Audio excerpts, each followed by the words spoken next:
Hello everyone, আমি Shreyasi mehndi artist. বিগত 2 বছর ধরে আমি এই প্রফেশনে আছি। আজকে আমার এই লোকেশন ছিল কিন্তু দাইহাটে। আর দাইহাটে যে আমাকে বুক করেছিল সে কিন্তু এর আগেও বহুবার আমাকে বিভিন্ন অকেশনে বুক করেছে। তো ফার্স্টে আমি দিদির বাড়িতে যাই এবং সেখানে গিয়ে ফ্রেশ অর্গানিক মেহেন্দিগুলো আমি রেডি করে নিই। এই মেহেন্দি দিয়ে কিন্তু আমরা সমস্ত ক্লায়েন্টদেরকেই মেহেন্দি দিই। তারপরে ব্রাইডের দিদিকে আমি ফার্স্টে মেহেন্দি পরাই। ব্যাকে ছিল লোটাস মোটিভের উপর পুরো কাজটা, আর ফ্রন্টে কিন্তু মান্ডালা ডিজাইন। তারপর ব্রাইড বসে, ব্রাইডেরও কিন্তু রিকোয়ারমেন্ট ছিল স্পেশালি মান্ডালা। দিদি যতবার বুকিং করেছে আমাকে কিন্তু মান্ডালা ডিজাইনই করে দিতে হয়েছে।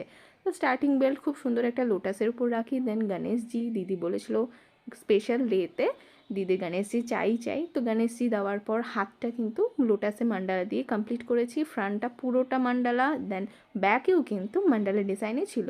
তারপর দিদির কমপ্লিট করে কিন্তু আমি চলে যাই দিদির ইনলসদের বাড়ি। সেখানে গিয়েও আমি জানতে পারি যে তারাও নাকি মান্ডালা ডিজাইন পরবে। তার মানে আজকে সারাদিন আমার যতগুলো ক্লায়েন্ট ছিল সবাই মান্ডালা পরছে। তো মান্ডালা এখানে আমি ফ্রন্ট আর ব্যাক দুজনকেই মান্ডালা করি। তারপর সারাদিন কাজ করার পর আমি কিন্তু রাত 11টার সময় বাড়ি ফিরি। সেদিনে আমার কাজ ছিল 3 তারিখ, 3 ডিসেম্বর 2025। প্রচুর লেট হয়ে যায় ভিডিও আপলোড করতে, চেষ্টা করি ভিডিও দেওয়ার জন্য। সো আজকে ভিডিওটা এইটুকু।